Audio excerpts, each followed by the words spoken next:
ಜನಪರ ಸಂಘಟನೆಗಳ ಒಕ್ಕೂಟ ಹುಮನಾಬಾದ್ ತಾಲೂಕಾ ಮಟ್ಟದ ಇವತ್ತಿನ ಸಭೆಯಲ್ಲಿ ಭಾಗವಹಿಸಿರ್ತಕ್ಕಂಥ ಎಲ್ಲ ದಲಿತ, ಹಿಂದುಳಿದ, ಅಲ್ಪಸಂಖ್ಯಾತ ಮತ್ತು ಎಲ್ಲ ಜನಪರ ಸಂಘಟನೆಗಳ ಒಕ್ಕೂಟದ ಮುಖಂಡರಿಗೆ ನಾನು ಅಭಿನಂದನೆಯನ್ನು ತಿಳಿಸ್ತೇನೆ.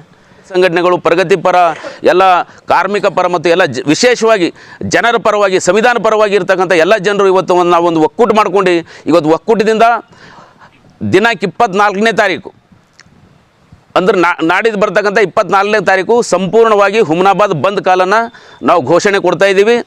ಈ ಬಂದ್ ಕಾಲ್ ಕಾರ್ಯಕ್ರಮ 24ನೇ ತಾರೀಕು ಇರುತ್ತೆ, ಮಂಗಳವಾರ. ಅವತ್ತು ಬೆಳಗ್ಗೆ ಎಲ್ಲ ಹುಮನಾಬಾದ್ ಪಟ್ಟಣದ ಎಲ್ಲ ವ್ಯಾಪಾರಸ್ಥರಲ್ಲಿ ನಾನು ಮನವಿ ಮಾಡ್ಕೊಳ್ತೇನೆ, ಎಲ್ಲ ಸಮಾಜದ ಜನರಲ್ಲಿ ಮನವಿ ಮಾಡ್ಕೊಳ್ತೇನೆ. ಎಲ್ಲ ನೌಕರ ವರ್ಗದವರು, ಅಧಿಕಾರಿಗಳು, ಶಾಲಾ ಕಾಲೇಜು ಮುಖ್ಯಸ್ಥರುಗಳು ಎಲ್ಲನೂ ಕೂಡ ಈ ಒಂದು ತಮ್ಮ ಸಹಕಾರ ಕೊಡಬೇಕು. ಈ ಬೆಂಬಲಕ್ಕೆ, ಹುಮನಾಬಾದ್ ಬಂದ್ ಬೆಂಬಲಕ್ಕೆ ತಾವು ಸಹಕಾರ ಕೊಟ್ಟು ತಮ್ಮ ಅಂಗಡಿ ವ್ಯಾಪಾರಗಳನ್ನು ಸ್ವಯಂ ಇಚ್ಛೆಯಿಂದ ತಾವು ಬಂದ್ ಮಾಡ್ಕೋಬೇಕು. ಶಾಲಾ ಕಾಲೇಜುಗಳು ಬಂದ್ ಮಾಡಬೇಕು, ಸರ್ಕಾರಿ ಬಸ್ಸುಗಳು ಬಂದ್ ಆಗಬೇಕು. ಅದೇ ರೀತಿ ಎಲ್ಲ ಅವತ್ತು ರಜೆ ಇರೋ ರೀತಿಯಲ್ಲಿ ಎಲ್ಲ ನಾವು ಈ ಒಂದು ಮಾಧ್ಯಮದ ಮೂಲಕ ಎಲ್ಲ ಮನವಿಯನ್ನು ಮಾಡ್ಕೊಳ್ತಾ ಇದ್ದೀವಿ. ತಾವೆಲ್ಲ ಸ್ಪಂದಿಸಿ ಒಬ್ಬ ರಾಷ್ಟ್ರ ನಾಯಕನಿಗೆ ಗೌರವ ಸಲ್ಲಿಸೋದ್ರಲ್ಲಿ ತಮ್ಮ ಭಾಗಿತ್ವನೂ ಕೂಡ ಇರಲಿ ಅಂತಕ್ಕಂಥ ಒಂದು ಮನವಿಯನ್ನು ನಮ್ಮ ದಲಿತ ಸಂಘಟನೆಗಳ ಒಕ್ಕೂಟ ಪರವಾಗಿ ಮಾಡ್ತಾಯಿದ್ದೀವಿ. ಈ ಬಂದ್, ಈ ಹೋರಾಟ ಶಾಂತಿಯುತವಾಗಿರುತ್ತೆ, ಯಾವುದೇ ಅಹಿತಕರ ಘಟನೆಗಳನ್ನು ನಡೆಯೋದಿಲ್ಲ, ಯಾವುದೇ ಸಾರ್ವಜನಿಕ ಆಸ್ತಿ ಪಾಸ್ತಿಗಳಿಗೆ ಯಾರು ನಮ್ಮ ಕಾರ್ಯಕರ್ತರು ಹಾನಿ ಮಾಡೋದಿಲ್ಲ. ಇದಕ್ಕೆ ಸಹಕಾರ ಪೊಲೀಸ್ ಇಲಾಖೆ ಸೂಕ್ತ ಬಂದೋಬಸ್ತ್ ಮಾಡಲು ಕೂಡ ನಾವು ಮನವಿಯನ್ನು ಮಾಡ್ಕೊಳ್ತೀವಿ. ತಾಲೂಕು ಆಡಳಿತ ಅವತ್ತು ನಮ್ಮ ಮೆರವಣಿಗೆ ಹಳಿ ತಹಶೀಲ್ ಕಚೇರಿಯಿಂದ ಬೆಳಗ್ಗೆ 10:30 ಅಥವಾ 11 ಗಂಟೆಯಿಂದ ಪ್ರಾರಂಭವಾಗಿ ಬಸವೇಶ್ವರ ವೃತ್ತದ ಮುಖಾಂತರ ಅಂಬೇಡ್ಕರ್ ವೃತ್ತದಲ್ಲಿ ನಾವೆಲ್ಲ ಜಮಾವಣೆಗೊಂಡು ಅವತ್ತು ಪ್ರತಿಭಟನಾ ಧರಣ ಅಲ್ಲಿ ಮಾಡಿ ಅಲ್ಲಿ ಒಂದು ಮನವಿ ಪತ್ರವನ್ನು ತಾಲೂಕಾ ತಹಶೀಲ್ದಾರ್ ಅವ್ರ ಮುಖಾಂತರ ಈ ದೇಶದ ರಾಷ್ಟ್ರಪತಿಗೆ ಮತ್ತು ಪ್ರಧಾನಮಂತ್ರಿಗೆ ನಾವು ಸಲ್ಲಿಸ್ತಾ ಇದ್ದೀವಿ. ಅಲ್ಲಿ ಪ್ರಮುಖವಾದಂಥ ಬೇಡಿಕೆ ನಮ್ಮದು ಒಂದೇ, ಈ ದೇಶದ ನಾಯಕ, ನ್ಯಾಷನಲ್ ಲೀಡರ್, ಅತ್ಯಂತ ಗೌರವ ಮತ್ತು ಘನತೆ ಉಳ್ತಕ್ಕಂಥ ಅತ್ಯಂತ ಜಾಗತಿಕ ಮಟ್ಟದಲ್ಲಿ ಅತ್ಯಂತ ಪ್ರಖರವಾದಂಥ ನಾಯಕತ್ವ ಮತ್ತು ಜ್ಞಾನವನ್ನು ಹೊಂದಿರತಕ್ಕಂಥ ಬಾಬಾ ಸಾಹೇಬ್ ಅಂಬೇಡ್ಕರ್ ಅವರು ಈ ದೇಶಕ್ಕೆ ಬಹುದೊಡ್ಡ ಕೊಡುಗೆ ನೀಡಿ ಎಲ್ಲ ಸಮಾಜ, ಎಲ್ಲ ಜಾತಿ, ಎಲ್ಲ ಧರ್ಮದವರಿಗೆ ನ್ಯಾಯವನ್ನು ಕೊಟ್ಟು ಅವರು ಸುರಕ್ಷಿತವಾಗಿ ಇಡ್ತಕ್ಕಂಥ ಕೆಲಸ ಬಾಬಾ ಸಾಹೇಬ್ ಅಂಬೇಡ್ಕರ್ ಸಂವಿಧಾನ ಮುಖಾಂತರ ಮಾಡಿದ್ದಾರೆ. ಇದು ಕೇವಲ ದಲಿತರ, ಅಂಬೇಡ್ಕರ್ ಅಭಿಮಾನಿಗಳದಲ್ಲ, ಈ ದೇಶದ ಪ್ರತಿಯೊಬ್ಬ ನಾಗರಿಕರ ಜವಾಬ್ದಾರಿ ಇದೆ, ಪ್ರತಿಯೊಬ್ಬ ವ್ಯಕ್ತಿಯ ಜವಾಬ್ದಾರಿ ಇದೆ. ತಾವೆಲ್ಲರೂ ಬಂದು ಭಾಗವಹಿಸಿ ಈ ಹೋರಾಟಕ್ಕೆ ಬೆಂಬಲ ಕೊಡಬೇಕಂತೇಳಿ ನಾನು ಮತ್ತೊಮ್ಮೆ ಮನವಿ ಮಾಡ್ಕೊಳ್ತಾ ಇವತ್ತಿನ ಸಭೆ 24 तारीख मंगलवार को सुबह 10 बजे से जो हुमनाबाद बंद का कॉल दिया है, सुबह से लेकर शाम तक उस सभी को, इस हुमनाबाद तालुका हो, बीदर डिस्ट्रिक्ट के सभी अवाम को दिल के से मैं एक अपील करता हूं कि बाबा साहब अंबेडकर सिर्फ दलितों के लीडर नहीं है. आप इस बात को ध्यान में रखिए. इस देश के करोड़ों दलित हो, मुसलमान हो और बैकवर्ड कास्ट हो, ओबीसी हो, आदिवासी हो, इन सब के लिए भी जो काम बाबा साहब अंबेडकर ने किया है, उन सब को भी आज इस प्रोटेस्ट में जुड़कर खास तौर पे मैं मुसलमानों से ये बात को बहुत इससे दर्द से अपील करता हूं कि आप बाबा साहब को समझिए, उनके कॉन्स्टिट्यूशन को समझिए, उनकी आइडियोलॉजी को समझिए.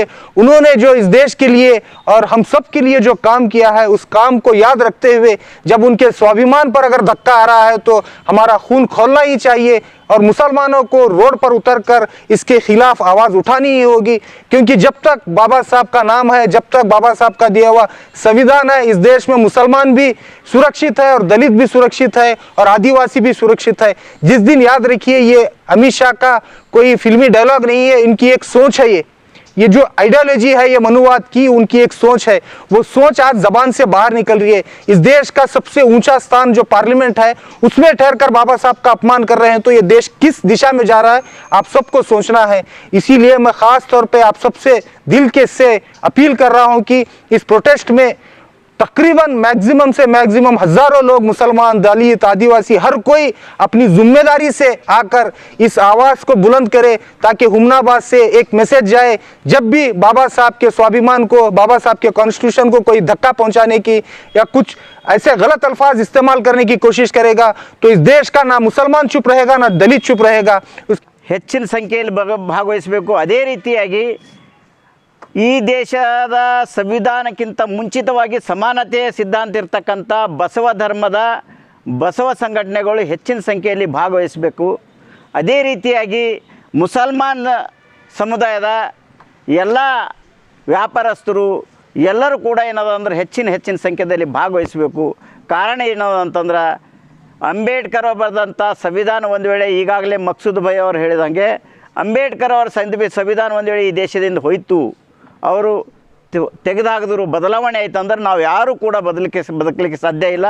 ಹಾಗಾಗಿ ನಾವೆಲ್ಲರೂ ಕೂಡ ಹೆಚ್ಚಿನ ಸಂಖ್ಯೆಯಲ್ಲಿ ಸುಮಾರು 10,000ಕ್ಕಿಂತ ಮೇಲ್ಪಟ್ಟು ಎಲ್ಲ ಹಳ್ಳಿಯ ದಲಿತ, ಮುಸಲ್ಮಾನ, OBC ಯಲ್ಲಿರ್ತಕ್ಕಂಥ ಎಲ್ಲ SC ST OBC ಎಲ್ಲ ಕಮ್ಯುನಿಟಿ ಜನ ಒಂದು ದಿನ ದಯಮಾಡಿ ಒಂದು ದಿನ 24ನೇ ತಾರೀಕದಂದು ತಮ್ಮ ಸಮಯವನ್ನು ಅದಕ್ಕೆ ರಿಸರ್ವ್ ಮಾಡಿ ಅವತ್ತಿನ ದಿನ ಹೆಚ್ಚಿನ ಸಂಖ್ಯೆಯಲ್ಲಿ ಹುಮ್ನಾಬಾದ್ ನಗರಕ್ಕೆ ಬಂದು ಇಲ್ಲಿನಿಂದ ದಿಲ್ಲಿಯ ಪಾರ್ಲಿಮೆಂಟ್ವರೆಗೆ ಅಮಿತ್ ಶಾ ಮತ್ತು RSSನ ಸಂಘ ಪರಿವಾರದವರಿಗೆ ಕಿವಿ ಮುಟ್ಟುವ ಹಾಗೆ ಈ ಹುಮ್ನಾಬಾದಿಂದ ಆ ಪ್ರತಿಭಟನೆ ಒಂದು ಜೋರಾಗಿ ಈ ದೇಶಕ್ಕೆ, ಈ ಮನುವಾದಿಗಳಿಗೆ ಒಂದು ಪಾಠ ಆಗಬೇಕು, ಅವರಿಗೆ ಒಂದು ಏನೋದೊಂದು ಶಾಕ್ ಆಗುತ್ತಾ ರೀತಿಯಲ್ಲಿ ಅವತ್ತಿನ ದಿನ ಪ್ರತಿಭಟನೆ ಆಗಲಿಕ್ಕೆ ಹೆಚ್ಚಿನ ಸಂಖ್ಯೆಯಲ್ಲಿ ಬಂದು ಸಹಕಾರ ನೀಡಬೇಕಂತಂದು ತಮ್ಮೆಲ್ಲರಲ್ಲಿ ಮನವಿ ಮಾಡ್ತೀನಿ. ಅದೇ ರೀತಿಯಾಗಿ ನಾವು ಪ್ರತಿ ಹಳ್ಳಿಗೆ ಎಲ್ಲ ನಾಯಕರು ಸೇರಿ ಬೆಳಗ್ಗೆಯಿಂದ ಸಾಯಂಕಾಲವರೆಗೆ 2 ದಿವಸಗಳ ಕಾಲ ಪ್ರತಿ ಹಳ್ಳಿಗೆ ಹೋಗಿ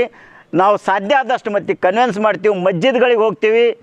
ಮತ್ತು ವಿಶೇಷವಾಗಿ ಸಂವಿಧಾನದ ಆಶೆಯ ಮೇಲೆ ಜೀವಂತ ಇರ್ತಕ್ಕಂಥ ಮಠಾಧೀಶರು ಇನ್ನೂ ಇಲ್ಲಿವರೆಗೆ ಏನದ ಅಂತಂದ್ರೆ ಬಾಯಿ ಎತ್ತಾ ಇಲ್ಲ, ಅದ್ರ ಬಗ್ಗೆ ಪ್ರತಿಕ್ರಿಯೆ ಕೊಡ್ತಾ ಇಲ್ಲ. ಹಾಗಾಗಿ ಮಠಾಧೀಶರು ಕೂಡ ಇಂಥ ಒಂದು ಖಂಡನೆ ಮಾಡ್ತಕ್ಕಂಥ ಅಮಿತ್ ಶಾ ಅವರ ಹೇಳಿಕೆಯಲ್ಲಿ ಈ ಹೋರಾಟದಲ್ಲಿ 24ನೇ ತಾರೀಕಿನ ದಿನ ಹುಮ್ನಾಬಾದ್ ಬಂದ್ ಹೋರಾಟದಲ್ಲಿ ತಾವು ಕೂಡ ಭಾಗಿಯಾಗಬೇಕಂತಂದು ಅವರಿಗೂ ಕೂಡ ನಾನು ಮನವಿ ಮಾಡ್ತೀನಿ. ಗ್ರಾಹಕರ ಸ್ಯಾಟಿಸ್ಫ್ಯಾಕ್ಷನ್ ನಲ್ಲಿ ನಂಬರ್ 1 ತೃಪ್ತಿದಾಯಕ ಶೋರೂಮ್ ನಿಮ್ಮ SP TVS ಶೋರೂಮ್ ನಿಮಗಾಗಿ ತಂದಿದೆ ಹೊಸ ಮಾಡೆಲ್ಗಳ ಹೊಸ ಬೈಕ್ಗಳು, ರೈತರಿಗಾಗಿ ಅನುಕೂಲವಾಗಿರುವ ಸೂಪರ್ ಎಕ್ಸೆಲ್ ಕೂಡ ಲಭ್ಯ. ಹಾಗಿದ್ರೆ ಹಿಂದೆ ಭೇಟಿ ನೀಡಿ SP TVS ಶೋರೂಮ್ ಮಾಲೀಕರು ಲೋಕೇಶ್ RG. ಹೆಚ್ಚಿನ ಮಾಹಿತಿಗಾಗಿ ಸಂಪರ್ಕಿಸಿ 8494951009, ನಾಗಲಕ್ಷ್ಮಿ ದಾಬಾ ಹತ್ತಿರ, ಗುಲ್ಬರ್ಗಾ ರೋಡ್, ಹುಮ್ನಾಬಾದ್.